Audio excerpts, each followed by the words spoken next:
बाबासाहेब आंबेडकर आणि मुंबई यांचं नातं अतूट आणि प्रेरणादायी आहे. मुंबई हे एक शहर नाही, तर बाबासाहेबांच्या संघर्षाची, शिक्षणाची आणि परिवर्तनाची साक्षीदार आहे. त्यांनी आपल्या शिक्षणाची सुरुवात एल्फिस्टन हायस्कूल आणि पुढे एल्फिस्टन कॉलेज येथे केली, जेथे त्यांनी अनेक अडचणींवर मात करत यश मिळवलं.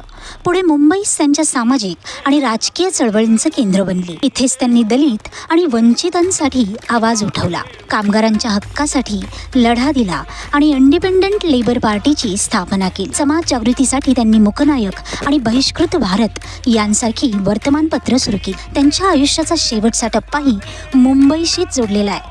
चैत्यभूमी येथे त्यांचे अंत्यसंस्कार झाले आणि आजही महापरिनिर्वाण दिन आणि जयंतीला लाखो लोक येथे येऊन त्यांना अभिवादन करतात. अशा प्रकारे मुंबई ही आजही बाबासाहेबांच्या विचारांची, संघर्षाची आणि प्रेरणेची जिवंत साक्ष आहे.